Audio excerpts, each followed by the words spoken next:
নমস্কার।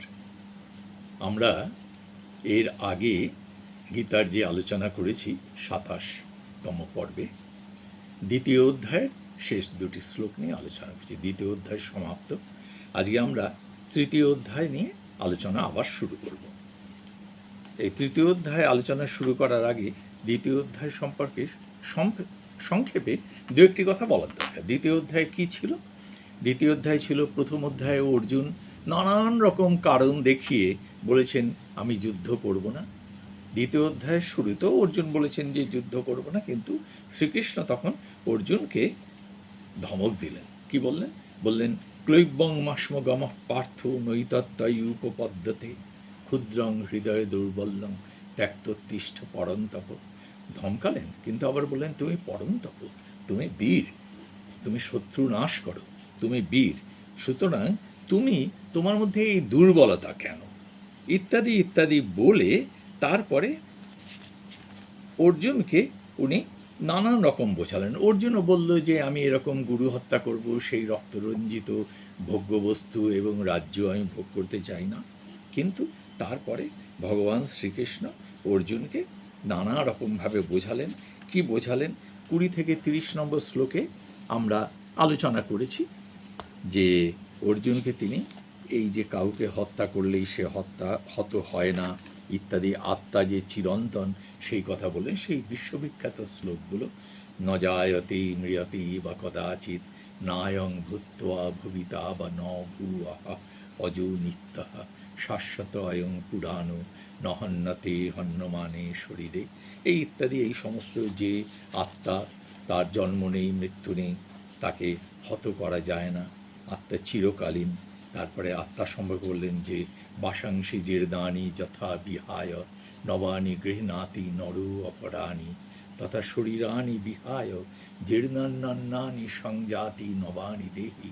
আমরা আমাদের বস্ত্র জীর্ণ হলে যেমন বস্ত্র ত্যাগ করি, তেমনি শরীর যেমন যখন আত্মাকে বহন করার মতো, আত্মাকে গ্রহণ করে তাকে অন্তস্থ করে রাখার মতো উপযুক্ত না থাকে, তখন সেই আত্মা সেই শরীরটি ত্যাগ করে আবার নতুন শরীর তৈরি করে। তারপরে আত্মা সম্পর্কে নৈনং ছিন্দন্তি শস্ত্রাণি নৈনং দহতি পাবকা, অর্থাৎ আত্মা এমনই একটা কিছু, বস্তু নয়, এমনই একটা কিছু যাকে আগুনে পোড়ানো যায় না, জলে ভেজানো যায় না, ইত্যাদি ইত্যাদি সমস্ত বলে অর্জুনকে বোঝালেন যে দেখো, এই তুমি যে ভাবছো যে তুমি হত্যা করবে, তুমি কিন্তু এই যে বিরোধী পক্ষে যারা রয়েছে তাদের এই দেহটারই হত্যা হবে, তাদের অ্যাকচুয়ালি হত্যা হবে না। দি এসেন্স অফ দেয়ার লাইফ সেটা থেকেই যাবে, সেই আত্মা থেকেই যাবে, সেই আত্মা চিরন্তন। এই বলে অর্জুনকে উনি বোঝালেন, নানা রকম যুদ্ধে যোগদানের জন্য নানা রকম উনি যুক্তিও দিলেন। যুক্তি দিলেন আমরা দেখব সেই ৩১ নম্বর শ্লোকে খুব সুন্দর সুন্দর যুক্তি দিয়েছেন। বলেছেন স্বধর্মম অপিচাবেক্ষু ন বিকম্পিতুম অর্হসি ধর্মাদ্ধি যুদ্ধাৎ শ্রেয় অন্যৎ ক্ষত্রিয়স্য ন বিদ্যতে। বলছেন যে স্বধর্ম, তুমি উচিত কর্ম করছো, সেই উচিত কর্ম করার জন্য তোমার এরকম বিচলিত তুমি হইও না। আর ক্ষত্রিয়ের কাছে ধর্মাদ্ধি যুদ্ধাৎ শ্রেয়, যুদ্ধের থেকে শ্রেয় আর কি কিছু হতে পারে? অর্থাৎ যার কাছে যেটা উচিত কর্ম, সেই কর্মটা তাকে করতেই হবে। সেই কর্ম করার জন্য সে যেন বিচলিত না হয়। তুমি অর্জুন, তুমি বীর, তুমি কেন বিচলিত হচ্ছ? বলে নানা রকম যুদ্ধ না করলে তারপরে যদ্দিচ্ছায়া চুপপন্নম স্বর্গদ্বারম অপাবৃতম, অর্থাৎ তোমার কাছে এরকম হঠাৎ স্বর্গের দ্বারের মতো এমন সুযোগ এসছে, সুখী নক্ষত্রিয়া পার্থ লভন্তে যুদ্ধমিদৃশম। হে পার্থ, এরকম যুদ্ধের সুযোগ পেয়ে ক্ষত্রিয়ের থেকে সুখী আর কে হতে পারে? ইত্যাদি সব বললেন। বলার পরে ভগবান শ্রীকৃষ্ণ আরও কিছু বললেন। বললেন যে এই যে কর্ম তুমি করছো, এই কর্ম বলতে গিয়ে বললেন কি, আরেকটি বিখ্যাত শ্লোক, কর্মণ্যেবাধিকারস্তে মা ফলেষু কদাচন। অর্থাৎ অর্জুনকে বলছেন তুমি তোমার সমস্ত চেষ্টা দিয়ে কর্ম করবে, কর্ম করার পরে তুমি যদি বিফলও হও, তাহলে তুমি মনে করবে না যে তুমি বিফলে গেছো, তুমি ফেলিওর হয়েছো। কেননা কর্ম করলেই ফলটা ঠিক ডিজায়ার মতো আসে না। তোমার প্রচেষ্টার সঙ্গে আরও অনেক কিছু সংযুক্ত হয়ে যদি কম্প্যাটিবল ওয়েতে কাজ করে, তবে তুমি ডিজায়ার্ড রেজাল্ট পাও। সেইগুলি যদি না হয়, কিন্তু তুমি যদি তোমার চেষ্টা সম্পূর্ণভাবে করো, তাহলে তাহলেই যে তুমি ডিজায়ার্ড রেজাল্ট পাবে তা নয়। সুতরাং সেটা না পেলে তুমি কখনো হতাশ হবে না, তুমি সব সময় কর্ম করে যাবে। অর্থাৎ অর্জুনকে বোঝাচ্ছেন যে জীবনের ক্ষেত্রে যে কাজকে তুমি উপযুক্ত মনে করবে, সেই কাজ তোমার সম্পূর্ণ দক্ষতা, তোমার অভিজ্ঞতা, তোমার মন প্রাণ আগ্রহ, তোমার অ্যাটেনশন, হ্যাঁ, একাগ্রতা দিয়ে সেই কাজ করবে। তারপরে ফল যা হবার তাই হয়। ফল যদি ঠিক না হয়, আর তোমার যদি উদ্দেশ্য খুব ঠিক হয়, তাহলে তুমি আবার চেষ্টা করবে। অর্জুনকে কর্মের জন্য প্রবৃত্ত করলেন, প্রবৃত্ত করে বললেন যে তোমার এইভাবে কর্ম করা উচিত। এবং সেই কর্ম করার সময় কি বলেছেন? বলেছেন যোগস্থ কুরুকর্মাণি সঙ্গং ত্যক্ত্বা ধনঞ্জয়। বলেছেন তুমি যুক্ত হয়ে কর্ম করে, স্বধর্মের সঙ্গে যুক্ত হয়ে কর্ম করবে, বুদ্ধিযুক্ত হয়ে কর্ম করবে, কিন্তু আসক্তিহীন হয়ে কর্ম করবে বলে আবার সেই আদর্শগত অনেক কথা বললেন, ফিলোসফির কথা বললেন, দর্শনের কথা বললেন। বলে উনি বললেন যে বুদ্ধিযুক্ত জহাতিহ উভে সুকৃত দুষ্কৃতে তস্মাৎ যোগায় যুজ্যস্য যোগ কর্ম সুকৌশলম। বলেন যে তুমি বুদ্ধিযুক্ত হয়ে এই রকমভাবে কাজ করবে, আর এইভাবে যদি তুমি কাজ করো, বুদ্ধিযুক্তা হি ফলং ত্যক্ত্বা মনীষিণঃ, কর্মজং বুদ্ধিযুক্তা হি ফলং ত্যক্ত্বা মনীষিণঃ, জন্মবন্ধ বিনির্মুক্তাঃ পদং গচ্ছন্তি অনাময়ম। আর তুমি যদি এই রকমভাবে ভালোভাবে কাজ করো, তাহলে কি হবে? বুদ্ধিযুক্ত হয়ে, তোমার এই আসক্তিহীন হয়ে, তাহলে তুমি জন্মবন্ধ বিনির্মুক্তা, এই যে সংসারে আমাদের জন্ম মৃত্যুর এই বন্ধনের মধ্যে, এই সাইকেলের মধ্যে আমরা চলেছি, এই সাইকেল থেকে আমরা বেরিয়ে যাব। বেরিয়ে কোথায় যাব? বলছে গচ্ছন্তি অনাময়ম, মানে সেই ইটার্নাল ব্লিস, পরম পদ আমরা প্রাপ্ত হব। এই রকমভাবে বলার পরে অর্জুন তখন কনফিউজড হয়ে গেলেন। অর্জুন প্রথমে ঠিক করেছিলেন আমি কর্ম করব না। কেন? তার অজস্র যুক্তি ছিল। ভগবান শ্রীকৃষ্ণ ওই যুক্তিগুলির একটিকেও খণ্ডন করেননি। খণ্ডন না করে বললেন কি, যে যে ভিত্তির উপরে তোমার ওই যুক্তিগুলো দাঁড়িয়ে আছে, তোমার সেই ভিত্তিগুলো ভুল। তোমাকে স্বধর্ম করা উচিত।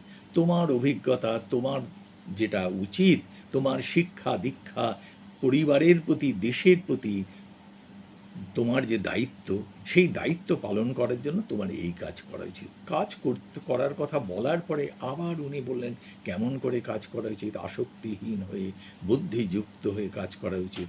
তবে তুমি সেই জন্মবন্ধ বিনির্মুক্তা পদং গচ্ছন্তি অনাময়ম, সেই তুমি ব্লিস, ইটার্নাল ব্লিস, পরম সেই শান্তি, পরম চৈতন্য সত্তা, সেই জায়গাটা লাভ করবে। বুদ্ধিযুক্ত হয়ে কাজ করবে, আসক্তিহীন হয়ে। তো অর্জুন তখন ভাবলেন যে আমাকে আবার এই সমস্ত কথা বলছেন, সেই রকমভাবে প্রথমে তো বললেন যে রাইট ওয়ার্ক করার কথা, আমার যা করা উচিত তাই। তারপরে আবার বলছেন তার সঙ্গে আসক্তিহীন হয়ে, বুদ্ধিযুক্ত হয়ে এরকমভাবে কাজ করতে হবে। সত্যিই কি সেরকমভাবে আসক্তিহীন হয়ে কাজকর্ম করা যায়? তাই অর্জুন আবার প্রশ্ন করলেন কি? প্রশ্ন করলেন সেই 54 নম্বর শ্লোকে অর্জুন প্রশ্ন করলেন স্থিতপ্রজ্ঞস্য কা ভাষা সমাধিস্থস্য কেশব স্থিতধি কিম প্রভাসেত কিমাসীত বুঝেত কিম। মানে অর্জুনের মনে সন্দেহ হলো, এই যে এত ভালো ভালো কথা বলছেন, উচ্চ উচ্চ ধারণার কথা বলছেন, সত্যিই কি আমাদের মধ্যে সেরকম কোনো মানুষ আছে? এটা কি সম্ভবপর? আগে যেটা বলেছেন, আমার শিক্ষা দীক্ষা যোগ্যতা, আমার দায় দায়িত্ব, আমার প্রতি যে এক্সপেকটেশন সমাজের, পরিবারের, সেটা না হয় বুঝতে পারলাম সোজা সোজা, কিন্তু আসক্তিহীন হয়ে, বুদ্ধিযুক্ত হয়ে কাজ করতে হবে, সেই পরম পদ প্রাপ্ত হব, যোগযুক্ত হয়ে কাজ করতে হবে, এগুলো এরকম কি সম্ভবপর? উনি প্রশ্ন করলেন যে সেইটাকে উনি একটি শব্দ দিয়ে প্রশ্ন করলেন যে ওই রকম হলে তাকে আমরা কি বলি? স্থিতপ্রজ্ঞ, অর্থাৎ যার জ্ঞান স্থিত লাভ করেছে, স্থিতি লাভ করেছে, স্টেবল উইজডম, বলছেন যে সেই রকম স্টেবল উইজডম মানুষকে চিনব কী করে? তার ব্যবহার কীরকম, কথাবার্তা কীরকম, চালচলন কীরকম ইত্যাদি তিনি সে প্রশ্ন করলেন। সেই প্রশ্নের উত্তরে ৫৪ নম্বর শ্লোকে এই প্রশ্ন করলেন। ৫৫ নম্বর শ্লোক থেকে একেবারে ৭২ নম্বর শ্লোক, দ্বিতীয় অধ্যায়, ভগবান শ্রীকৃষ্ণ এই ব্যাপারটাকে বিস্তারিতভাবে ব্যাখ্যা করলেন। যে প্রথমে বললেন, প্রজহাতি যদা কামান সর্বান পার্থ মনগতান আত্মন্যেবাত্মনা তুষ্টঃ স্থিতপ্রজ্ঞস্তদুচ্যতে। এই যে প্রথম লাইনটা ৫৫ নম্বর শ্লোকে বললেন, তারই কিন্তু ইলাবোরেশন পরবর্তী শ্লোকগুলোতে বললেন যে সমস্ত রকম মনের যে বাসনা কামনা আছে তার তীব্রতা ত্যাগ করে আত্মার দ্বারা আত্মা পরিতুষ্ট যখন হয়, সেই রকম অবস্থায় যিনি লাভ করেন তাকেই আমরা স্থিতপ্রজ্ঞ বলি। বিস্তারিত আলোচনা আমরা অনেকগুলি পর্বে ভাগ করে করে আমরা বলেছি, একদম ৭২ নম্বর শ্লোক পর্যন্ত আগের দিন আলোচনা করেছি। অর্থাৎ একদম শেষ ৭২ নম্বর শ্লোকে ভগবান কি বললেন, দ্বিতীয় অধ্যায়ে, এষা ব্রাহ্মী স্থিতি পার্থ নৈনাং প্রাপ্য বিমুহ্যতি স্থিত্বা শ্যাম অন্তকালেপি ব্রহ্মনির্বাণম ঋচ্ছতি। অর্থাৎ এইভাবে যদি কেউ স্থিতপ্রজ্ঞ হয়ে কাজ করে তাহলে তার মধ্যে কোনো শোক আসে না, এবং অন্তকালে জীবনের শেষ দিকে সে সেই ব্রহ্মনির্মাণ, ব্রহ্মানন্দ, অর্থাৎ যেটা বলেছিলেন যে গচ্ছন্তি পদম অনাময়ম, সেই জায়গাটা সে লাভ করবে। এই পর্যন্ত বলে ব্যাসদেব, পরম গুরু, সেই আদিগুরু ব্যাসদেব এই অর্জুনের সঙ্গে শ্রী ভগবানের যে কথোপকথন তার দ্বিতীয় অধ্যায়টি সমাপ্ত করেছেন। করে তারপরে তৃতীয় অধ্যায় এরপর থেকে শুরু। এই এতগুলি কথার পরে অর্জুন তো প্রথমেই একটু কনফিউজড হয়ে গিয়েছিলেন। কীরকম? ওই যখন কর্মযোগ বলার পরে তারপরে আবার ভগবান যখন বুদ্ধিযুক্ত হয়ে কাজ করবে, আসক্তিহীন হয়ে কাজ করবে ইত্যাদি ইত্যাদি বলতে শুরু করলেন, তখনই কনফিউজড হয়ে উনি জিজ্ঞাসা করলেন যে সত্যি এটা সম্ভবপর কিনা, সত্যি সম্ভবপর কিনা। সেই প্রশ্নটি ওইভাবে করেননি, অন্তরে সেই প্রশ্ন ছিল। উনি বললেন, এরকম মানুষকে কি চিনব কী করে? ভগবান সেটা আবার বিস্তারিত বললেন। এবার খুব স্বাভাবিকভাবেই অর্জুনের মধ্যে এই প্রশ্ন আসবে, খুব স্বাভাবিক। অর্জুনের জায়গায় যে কোনো স্ট্যান্ডার্ড প্রুডেন্স, অর্ডিনারি প্রুডেন্সের কোনো মানুষ যদি হন, হ্যাঁ, সাধারণ বুদ্ধির মানুষ যদি হন, তার মধ্যে আসবে যে একবার ভগবান আমাকে এই যুদ্ধ করার জন্য যুদ্ধে প্রবৃত্ত হতে বলছেন সুখী নক্ষত্রিয়া পার্থ যুদ্ধম ঈদৃশ লভন্তে যুদ্ধম ঈদৃশম। এইরকম যুদ্ধ লাভ ক্ষত্রিয়ের পক্ষে ভীষণ সুখের। হ্যাঁ, তুমি যুদ্ধ করো, যুদ্ধ না করলে, কর্তব্য কর্ম না করলে তোমার কি কি ক্ষতি হতে পারে। তারপরে আবার উনি বলছেন এই রকমভাবে স্থিতপ্রজ্ঞ হয়ে কাজ করা উচিত, কামনা বাসনাকে কন্ট্রোল করে ইত্যাদি ইত্যাদি। বললেন, তাহলে ভগবান চাইছেনটা কি? Which way I should go, কোন পথে যাব? একেবারে স্বাভাবিক প্রশ্ন। অর্জুন তো অত্যন্ত লার্নেড, তার মধ্যে তো সেই প্রশ্ন আসবেই। তাই তৃতীয় অধ্যায় শুরুই হলো অর্জুনের এই প্রশ্ন দিয়ে। তৃতীয় অধ্যায়কে আমরা কি বলেছি? তৃতীয় অধ্যায়কে আমরা এখানে ভগবান এই ব্যাসদেব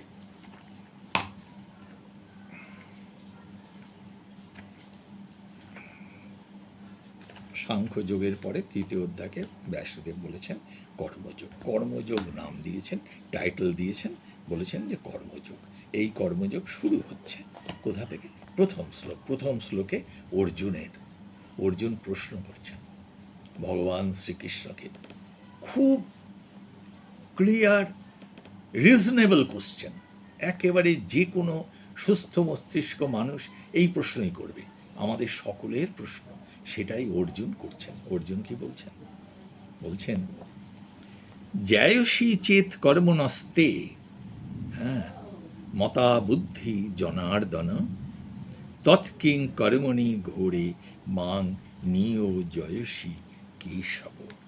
বলছেন যে হে কেশব, তুমি জ্যায়সী চেত কর্মণা মতে এই কর্মের মধ্যে শ্রেষ্ঠ কোন কর্ম?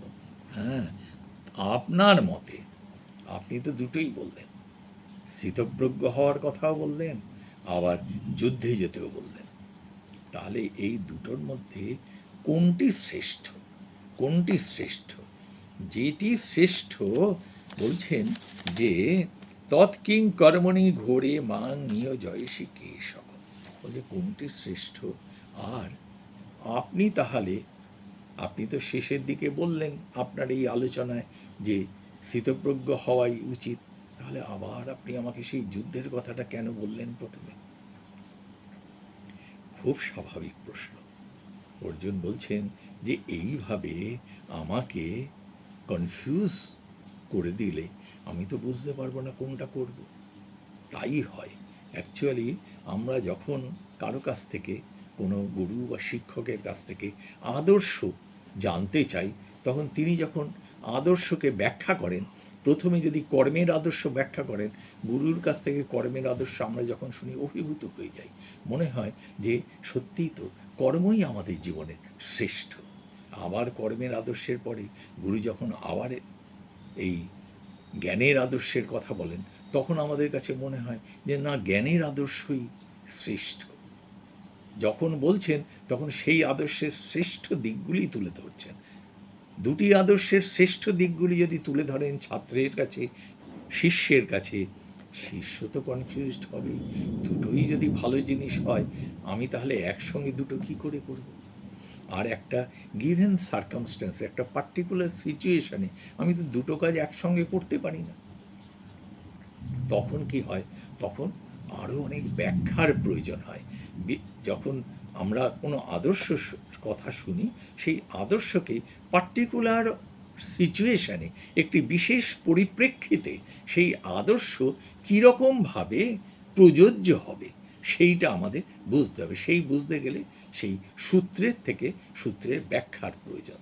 তো প্রথম শ্লোক অর্জুন বললেন যে ভগবানকে যে জ্যায়সী চেত কর্মণস্তে কর্মণতে মতাবুদ্ধির জনার্দন তৎকিং কর্মণি ঘোরে নিয়োজয়সী কেশব। তাহলে আপনি কেন আমাকে আবার এই যুদ্ধের মতো এই রকমের ঘোর কর্ম, ঘোর কর্ম মানে ভীষণ কর্ম, যুদ্ধ তো রক্তারক্তির কর্ম, কত শত মানুষ, হাজার মানুষ, জীব জন্তু নষ্ট হবে, কত কিছু ক্ষতিগ্রস্ত হবে দুপক্ষে।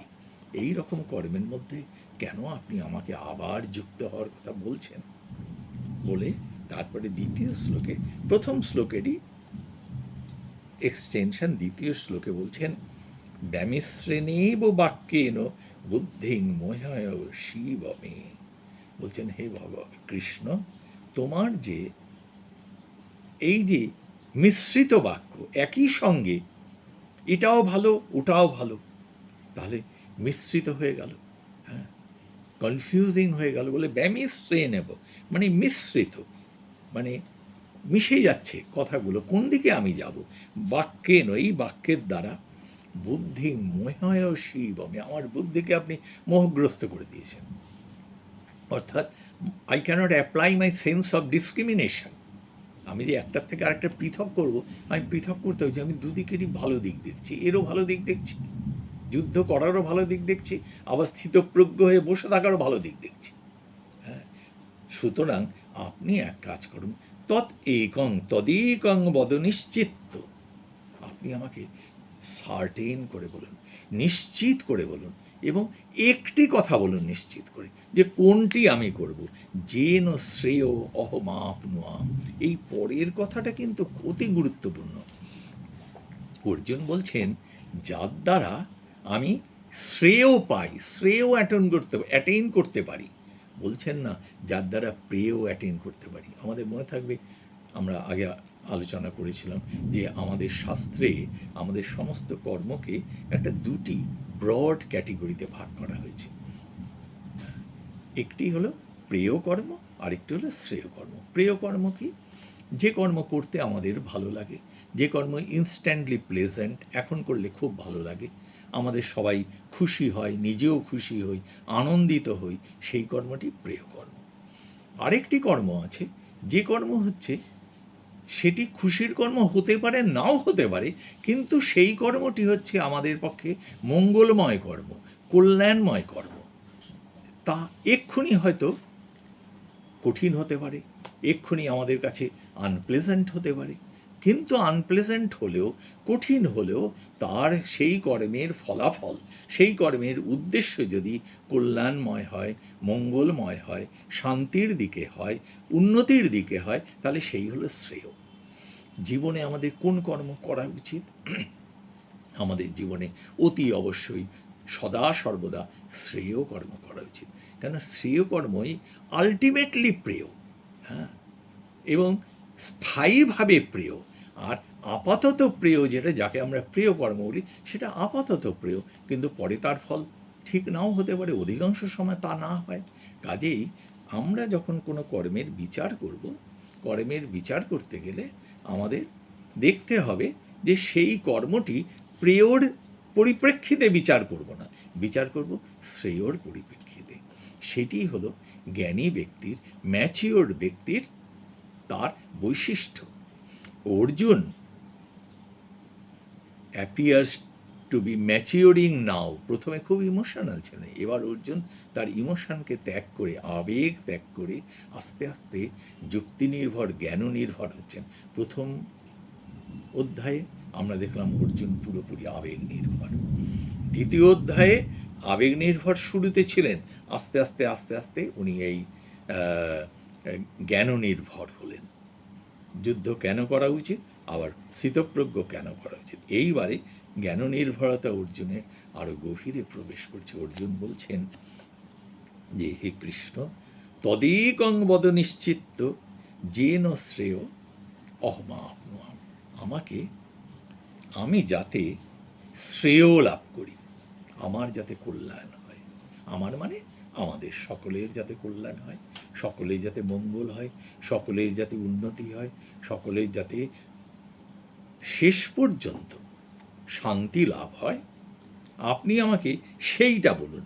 এবং বদ একং তৎ একং বদনিশ্চিত্ত, আপনি একটি ঠিক করে বলুন, দুটি কথা এরকম বলবেন না। Arjun is asking specific direction with explanation from ভগবান শ্রীকৃষ্ণ, যে দুটো চারটে ভালো জিনিস যদি আমাকে বলে দেন, আমি কোনটা, how to decide which one I will take up. তো অর্জুনের এই দ্বিতীয় শ্লোক, অর্জুন এই প্রশ্নের উত্তরে ভগবান শ্রীকৃষ্ণ কি বললেন, ভগবান শ্রীকৃষ্ণর এই উত্তর শুরু হলো। প্রথম উত্তর উনি দিলেন তৃতীয় শ্লোকে, বলছেন, লোকে অস্মিন দ্বিবিধা নিষ্ঠা পুরা প্রোক্তা ময়া নঘ জ্ঞান যোগেন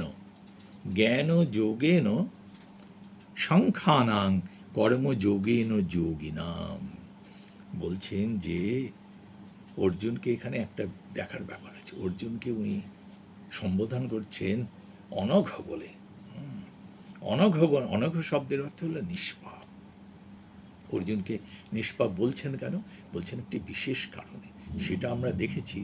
অর্জুন যে যখন বলছিলেন আমি যুদ্ধ করব না, নানান কারণ, অর্জুন কিন্তু কখনো কাউকে দোষ দেননি, কোনো প্রতিহিংসা পরায়ণ অর্জুন ছিলেন না। সেই জন্য অর্জুনকে বলছেন, অর্জুন তোমার চিত্ত নিষ্পাপ, তোমার মন বড় শুদ্ধ। তাই তাকে বলছেন, হে অনঘ অর্জুন, তোমাকে আমি বলি অস্মিন লোকে অস্মিন মানে এই লোকে, এই পৃথিবীতে, আমাদের সমাজে, সংসারে সাধারণত দুটি ভাগে মানুষকে ভাগ করা যায়, দ্বিবিধা নিষ্ঠা। হ্যাঁ, এই নিষ্ঠা, মানুষের যে ইনক্লিনেশন, হ্যাঁ, সেই ইনক্লিনেশনটাকে ব্রডলি দুটো ভাগে ভাগ করা যায়। স্বাভাবিক অনুপ্রেরণা, স্বাভাবিক প্রেরণা, আমাদের মন যেদিকে থাকে, হ্যাঁ, মেন্টাল ইনক্লিনেশন, সেইটা দুটো ভাগে ভাগ করা যায়, দ্বিবিধা নিষ্ঠা। কি? জ্ঞান যোগেন সংখ্যানাং কর্মযোগেন যোগিনাম। মানুষের ভেতরে ব্রডলি দুটো। কিছু মানুষ খুব ইন্টেলেকচুয়াল এবং ডিসক্রিমিনেটিভ মাইন্ডেড, কন্টেম্পলেটিভ মাইন্ডেড, ডিসক্রিমিনেটিভ মাইন্ডেড, ইন্টেলেকচুয়াল, তাদের মনের ভেতরে তাদের এই বুদ্ধিবৃত্তিটা, হ্যাঁ, বিশ্লেষণ প্রবৃত্তিটা খুব কাজ করে, তাদেরকে বলবো জ্ঞানযোগী তারা। আর একদল মানুষ আছে যাদের ভেতরে কর্মের প্রবৃত্তিটা, ওরিয়েন্টেশনটাই হচ্ছে রাইটুয়াস অ্যান্ড ডিউটিফুল অ্যাকশন। তাদের ভেতরের মনটাই, মাইন্ডসেটটাই টু ডু সামথিং, হ্যাঁ, খালি থিঙ্কিং নয়, খালি মেন্টাল ডিসক্রিমিনেশন নয়, ইন্টেলেকচুয়াল অ্যানালিসিস নয়, they want to do something always. They feel more comfortable in working out something than thinking about something. বলছেন মানুষের ভেতরে এই দুটি টাইপ আছে ইনক্লিনেশনের। একটা টাইপ হলো, একটি দিক হলো তারা এই ডিসক্রিমিনেটিভ টাইপের, ইন্টেলেকচুয়াল টাইপের, তারা বিশ্লেষণ করে, তারা বিচার বিবেচনা করে, সমস্ত কিছু স্বাভাবিকভাবে তাদের মনের প্রবৃত্তিটাই ওই দিকে চলে। আর একদল মানুষ আছে যাদের মনের প্রবৃত্তি কর্মের দিকে চলে। বলছেন যে এই কর্মযোগ, কাজেই প্রথমে একটি গ্রাউন্ড ওয়ার্ক দিলেন অর্জুনকে, যে আমি যে তোমাকে কর্মের কথা বলেছিলাম সেটা হচ্ছে যাদের মধ্যে কর্মের প্রবৃত্তিটা বেশি আছে, জোর বেশি আছে। অর্জুনের মধ্যে কর্মের প্রবৃত্তিটাই থাকা উচিত, এখনও উনি বলছেন না সে কথা, কিন্তু এখন বলছেন মানুষের জেনারেল ক্যাটেগরিজটা ভাগ করছেন। আর বলছেন যে আর একদল মানুষ, যখন উনি সেই স্থিতপ্রজ্ঞের কথা বলেছেন, বুদ্ধিযুক্ত হয়ে, যোগযুক্ত হয়ে কাজের কথা বলেছেন, বলছেন তাদের মধ্যে ডিসক্রিমিনেটিং ক্যাপাসিটি, ফ্যাকাল্টিটা বেশি কাজ করে, ইন্টেলেকচুয়াল অ্যানালিসিস বেশি কাজ করে। কাজেই তোমাকে যে আমি দুরকম কথা বলেছি, তুমি যে ভাবছো যে আমি মিশ্রিত হয়ে তোমাকে মোহগ্রস্ত করার জন্য সেটা বলেছি, তা নয়। দুরকম মানুষের জন্য দুটি কথা বলেছি। এর পরের শ্লোক থেকে ভগবান বলতে শুরু করবেন যে কর্মণাম অনারম্ভাৎ নৈষ্কর্মং পুরুষোষ্ণুতে ন চ সন্ন্যসনাদেব সিদ্ধিং সমধিগচ্ছতি। কর্মণাম অনারম্ভাৎ নৈষ্কর্মং পুরুষোষ্ণুতে ন চ সন্ন্যসনাৎ এব সিদ্ধিং সমধিগচ্ছতি। বলে কি করে যে কর্মসমূহ শুরু না করে কেউ থাকতে পারে না, আর কর্ম পরিত্যাগ করলে কখনোই সিদ্ধি লাভ হয় না বলে কর্মের কথা উনি বলবেন। বিস্তারিত আলোচনা আমরা এর পরের পর্ব থেকে করব। আজকে এই পর্যন্ত, যেখানটায় অর্জুনকে উনি বললেন যে বেসিসটা কি, কেন তোমাকে আমি বলেছি দুভাবে। সুতরাং আমাদের কাছে লেসনটা কি, আমাদেরও দেখতে হবে যে আমাদের প্রত্যেকের মধ্যে স্বাভাবিক প্রবৃত্তিটা কি, আমাদের প্রবৃত্তিটা কি ডিসক্রিমিনেটিভ ফ্যাকাল্টি আমাদের বেশি ডমিনেটিং, ইন্টেলেকচুয়াল ফ্যাকাল্টি বেশি ডমিনেটিং, তাহলে আমাদের জীবনের পথটা সেইভাবেই মূলত নির্ধারণ করা উচিত। আর যদি কর্মের প্রবৃত্তি আমাদের ডমিনেটিং থাকে, প্রবল থাকে, তাহলে আমাদেরও জীবনের দিকগুলি সেই দিকে প্রবাহিত করলে বেশি সাকসেসফুল হয়। তবে তার মানে এই নয় যে আমাদের মধ্যে যার ডিসক্রিমিনেটিভ ফ্যাকাল্টি খুব বেশি কোনো কর্ম করবে না, তা নয়। এগুলি হচ্ছে ব্রড ক্যাটেগরি। আমাদের জীবনের বিভিন্ন সময়ে, বিভিন্ন অবস্থায় একই মানুষকে কখনো ডিসক্রিমিনেটিভ হতে হয়, কখনো খুব অ্যাক্টিভও হতে হয়। এইগুলি আমাদের অবস্থা বিশেষে আবার তার ভ্যারিয়েশন ঘটে, তার পরিবর্তন ঘটে। আমরা আজ এই পর্যন্ত, পরের দিন আমরা এই চতুর্থ শ্লোক থেকে শুরু করব।